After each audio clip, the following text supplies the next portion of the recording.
Welcome, everyone. Thank you for joining us for Spotlight on Sunflower Oil. I'm Chris Gould, and I work on the marketing of USA Sunflower Oil in Canada. I work with the National Sunflower Association, which is a grower and industry organization based in North Dakota.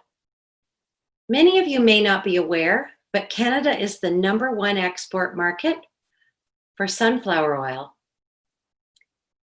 And why is this, you ask? Well, we don't have any sunflower oil refineries in Canada, and 71% of Canadians are interested in purchasing food and beverage products made with sunflower oil. Today, I'm joined by Michelle Peitz, a technical oils expert at ADM, and Chef John Placko, the culinary director at Modern Culinary Academy. Both Michelle and John are going to share their knowledge about the benefits of using sunflower oil for food and beverage products. Welcome, Michelle and John. Good morning, Chris. How are you guys doing today? Great. Thanks for joining us, Michelle. Super excited to be here. Hi, Chris. I'm looking forward to sharing some amazing recipes later in the presentation. Thanks, John. Glad you're here as well. Before we get started, I just want to cover a couple of little housekeeping items. We are recording this presentation, and you will receive a downloadable link of it after the presentation. Also, if you have any questions during the presentation, please feel free to use the chat button at the bottom of your screen and type them in, and Michelle and John will look forward to answering them at the end of the presentation. Also, at the bottom of your screen, there is a list of sunflower oil suppliers.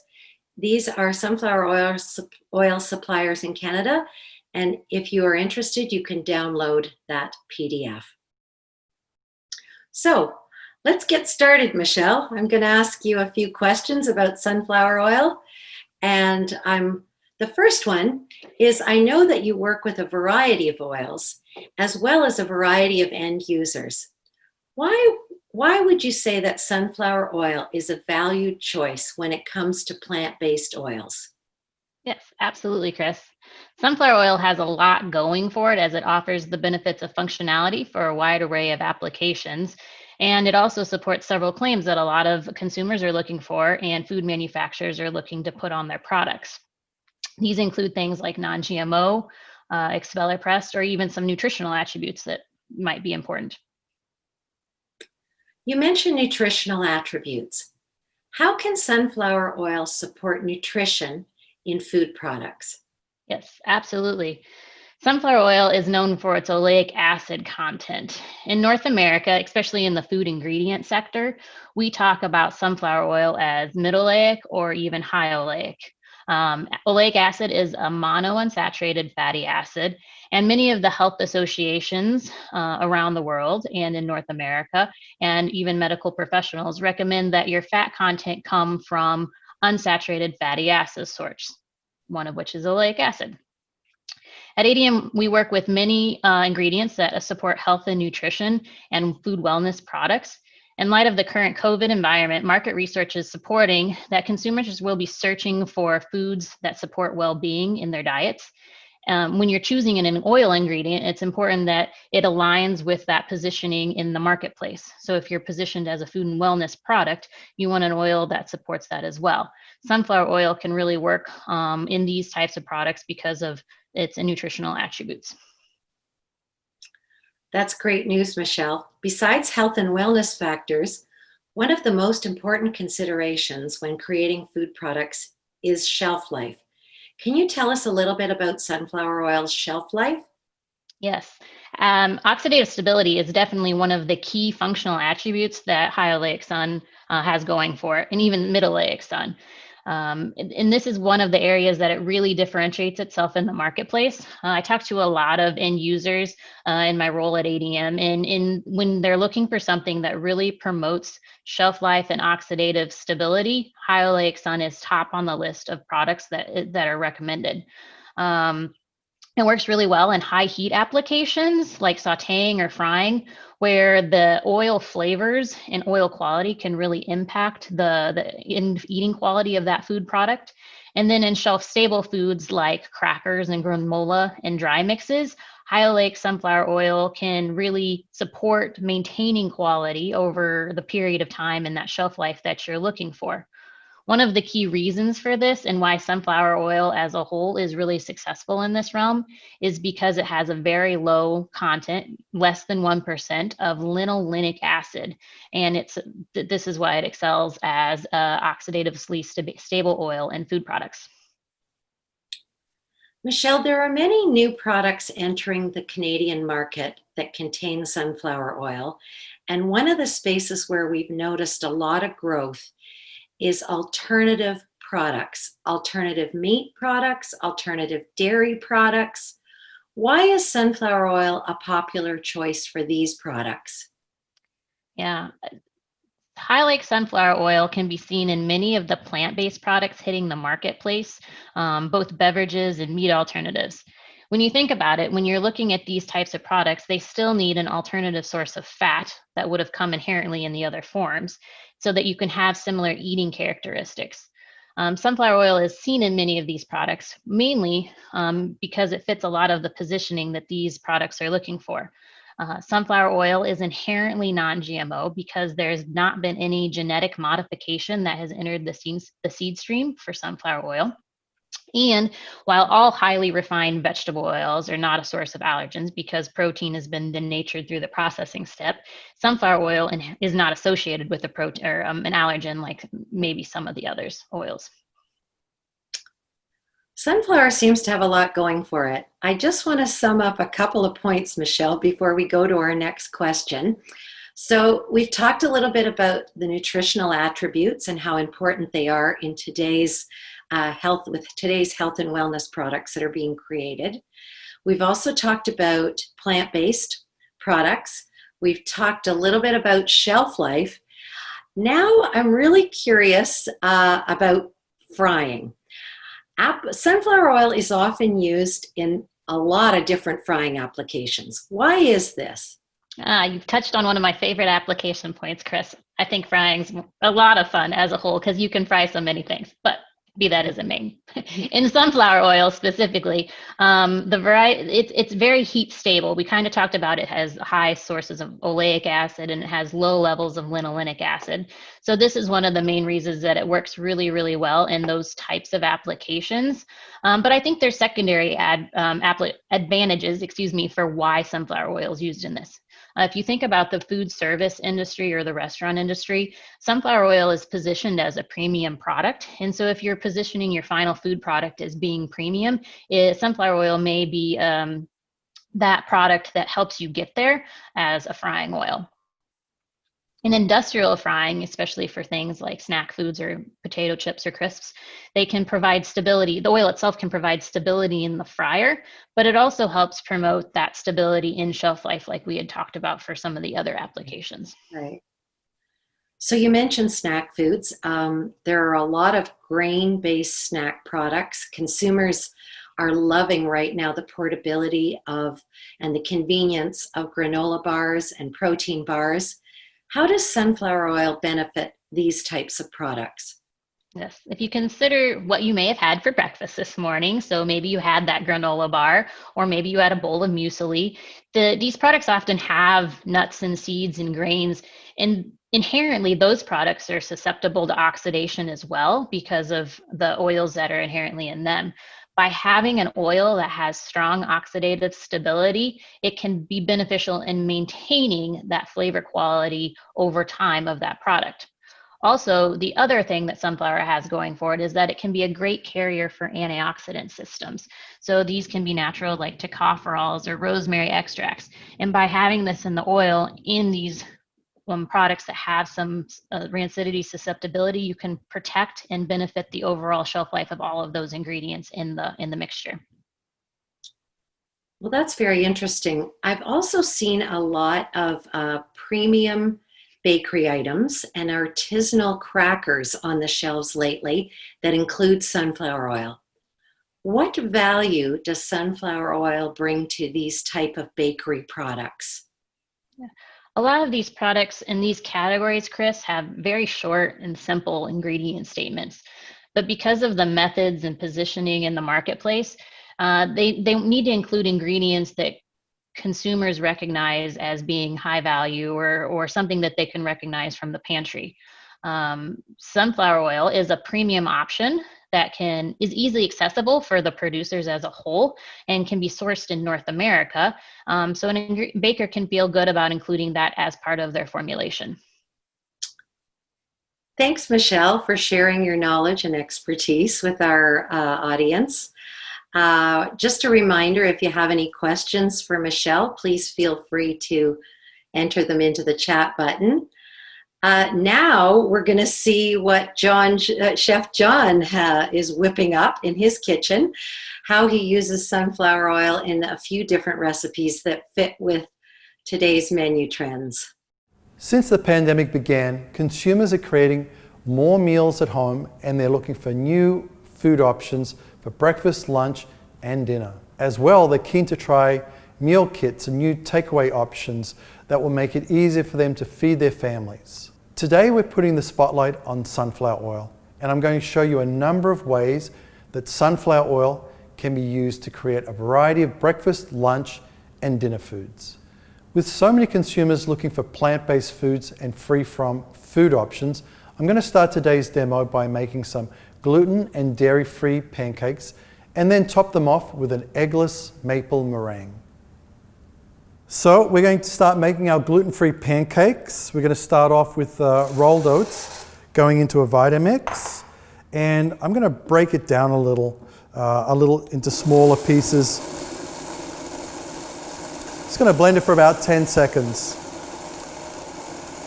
Perfect. So now, super easy recipe. All the ingredients go in, we blend it again, and it's ready. Cinnamon goes in, the rice flour, the baking powder goes in. Now we're going to add in our ripe banana, our diced apples, the vanilla essence, and then sunflower oil goes in, and then the coconut milk. So it's a dairy-free, gluten-free. Now we're going to blend the mix until it's smooth.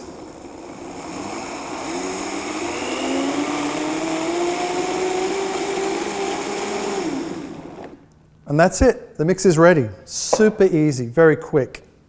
I'm going to pour this into a bowl.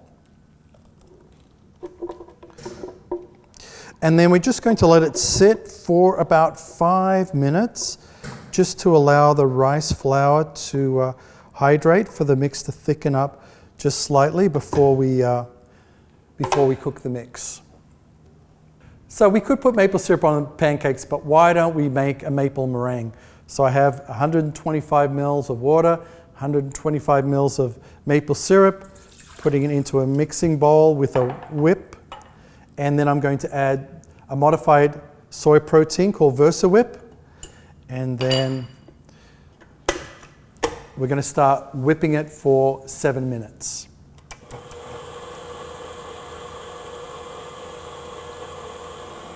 And our 7 minutes are up, and the maple meringue is ready. And we started off with 1 cup of liquid, and you can see how much it's grown. Unbelievable. Okay, I have a piping bag here. You could just spoon the meringue right onto the pancakes, but I'm going to put some of the meringue into a piping bag to go over the pancakes. Extremely light and fluffy. Okay, that's going to be enough for our pancakes. Okay, so let's start cooking our pancakes. So I've got my my pan nice and hot. I'm going to use a little bit of sunflower oil, just a really light amount onto the surface, and I'm going to drop 4 nice portions. Flatten it out slightly.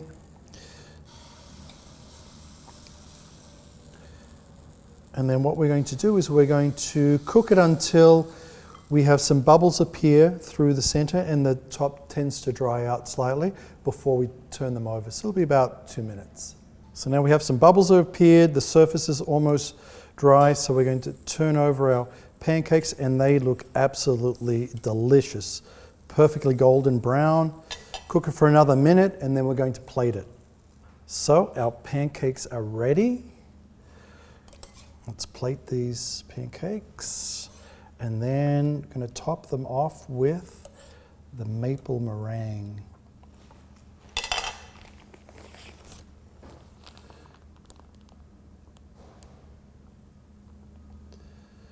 Boy, does that ever look delicious. And then just a nice sprig of mint on top just to decorate it. A few slices of apple and there's our dairy-free pancakes. Let's move on now to the creation of a vinaigrette that is ideal for green salads as well as grain and protein bowls, which are very popular nowadays. Today I'm going to be making a salad with tomato, cucumber, and ciabatta croutons. I'm going to finish it off by adding some pan-seared halloumi cheese. So we're going to start this recipe by grilling the halloumi, and I'm going to start by just putting a little bit of sunflower oil onto the pan, and I'm going to do 2 pieces of halloumi. So I'm going to start making the vinaigrette. I'm going to start with some Dijon mustard, some garlic, a little bit of salt, black pepper, and white balsamic vinegar. And the reason I'm using a white balsamic vinegar is the beautiful colors of the tomatoes, the cucumber. I don't want to put a dark balsamic vinegar into it to cover those beautiful flavors. Now I'm going to start adding the sunflower oil. What's really nice about the sunflower oil is it has such a neutral flavor, so it's perfect for vinaigrettes, sauces and marinades, because it allows all the flavors to come through due to it being such a neutral flavor. And there's our vinaigrette finished. So let's flip the halloumi cheese. That looks fantastic. Now I'm going to finish the salad. So I've got beautiful cucumbers, yellow tomatoes, red tomatoes. I'm going to add in some toasted ciabatta croutons, some torn basil, and now I'm going to put the white balsamic vinaigrette on top of the salad and then toss it all together.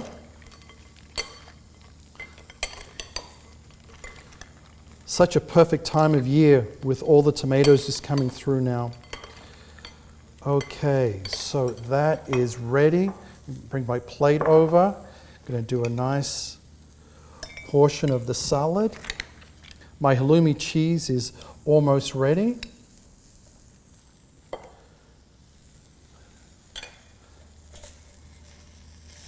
There, let's put that on top. 2 lovely pieces of grilled halloumi cheese. And what's nice about the sunflower oil is it has a high heat point, so it's perfect for like grilling and sauteing. And now we're just going to finish it off with a little sprig of some fresh basil. And there we have our grilled halloumi. For the final recipe, I'm going to be making a delicious meatless dinner, combining a number of flavors that consumers are currently craving. I'm going to be making fried hush puppies on a bed of sauteed kale and a drizzle of chilled tahini sauce. For this recipe, we're going to be using sunflower oil as an ingredient and for deep frying. So let's start with the hush puppy mix. I've got my cornmeal flour here. I'm going to put in some all-purpose flour, baking powder, Now I have my two liquids. I have my milk and my beaten egg. So I'm going to put those two together. A little bit of a mix. I've got chopped red onion. I'm going to put that in.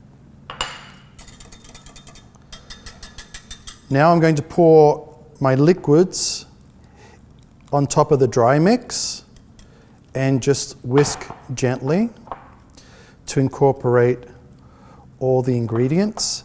And we want to mix it until we have a nice smooth batter.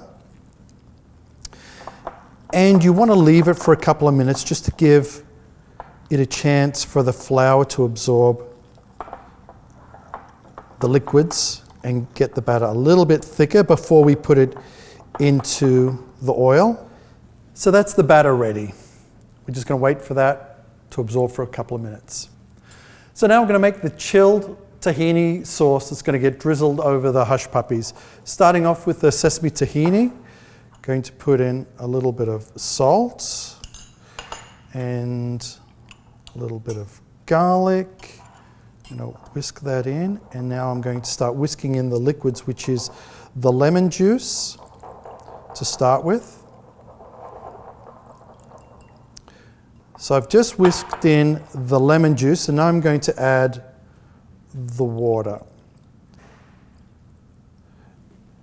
And using the whisk, just gradually work the water in to the tahini and the lemon juice with the garlic and the salt. Just gradually whisking it in until it becomes a nice, smooth sauce. And you want to keep that refrigerated until you need it. There, and that's ready. So now I'm going to saute off the kale, putting in some sunflower oil and then some garlic. Going to saute off the garlic just a little. Now I'm going to add the kale to the fry pan.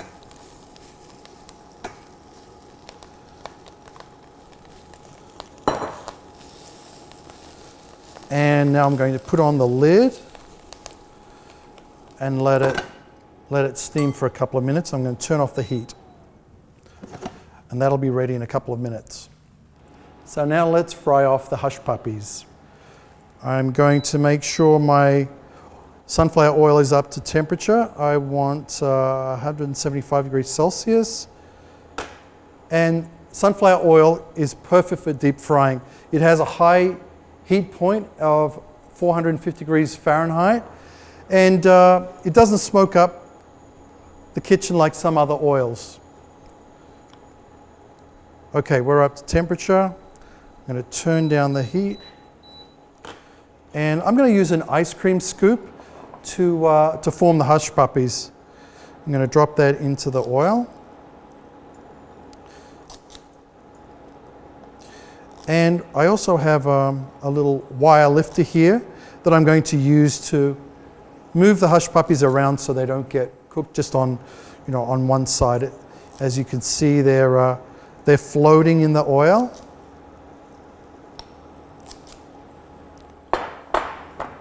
And for deep frying for industrial purposes, using sunflower oil, what you'll find, you won't have to change the oil as often as you would with other kinds of oils. Has a longer shelf life. So the hush puppies are floating. Just going to make sure that they're moved around and cooking evenly. They're going to take about 2 minutes to cook. So while they're cooking, I'm going to check over here on my kale, and that is wilting very nicely. That's almost ready. That's perfect. So now our hush puppies are ready. They're nice and golden. Beautiful. Another thing about sunflower oil, it doesn't absorb into fried foods like other oils. There we go. I'm going to put it onto some absorbent paper there. Move it over here closer to my plate. And now I'm going to finish off the plate. I'm going to take my sauteed or wilted kale and put that on the plate.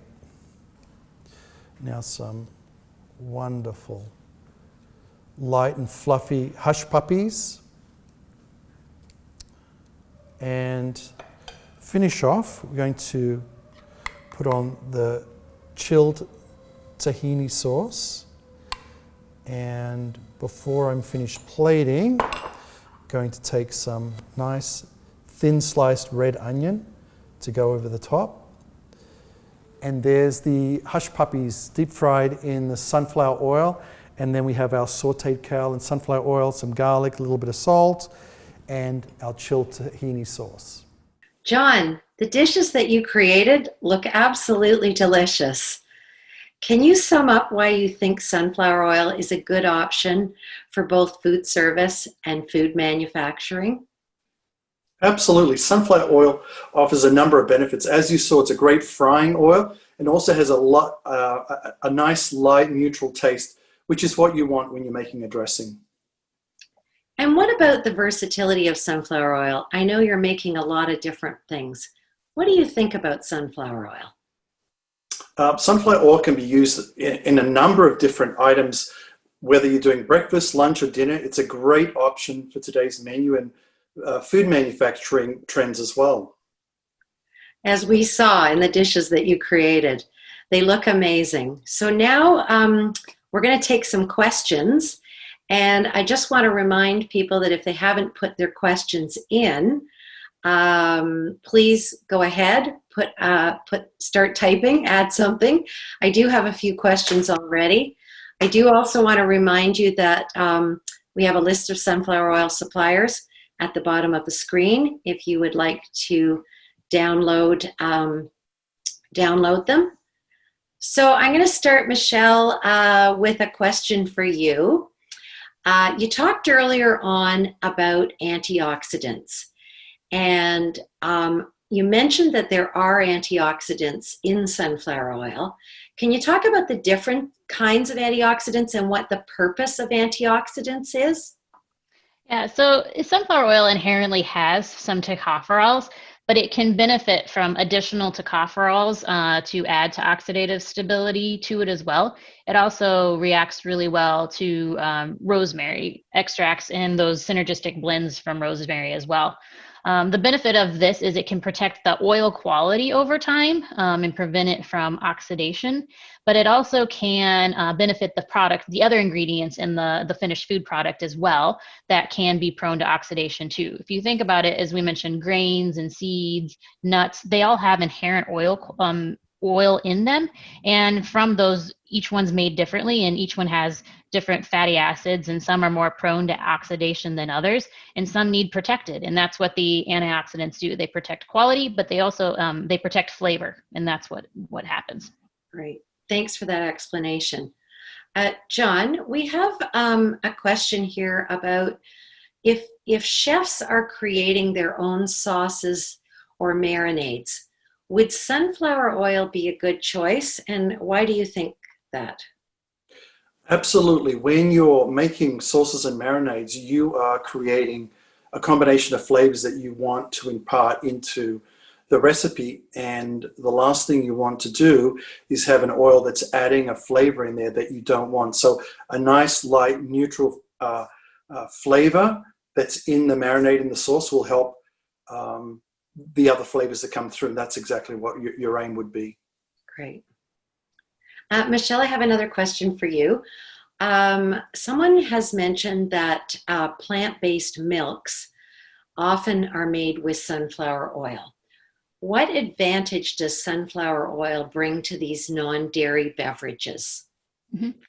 So when you think about non-dairy beverages, let's start with milk. Let's think about milk. There is a body to milk when you drink it that water doesn't have. So if you're making a milk alternative product, you still need to incorporate that body and mouthfeel. So having a fat source in there is what helps with that overall eating qualities that you need from those milk alternative products. Along with that, there's a lot of these milk alternative products have nutritional claims with them. And so you want a fat source that can really benefit nutritionally as well, or carry vitamins and minerals that might go into the milk alternative product. So that's what the vegetable fat can do, or vegetable oil can do.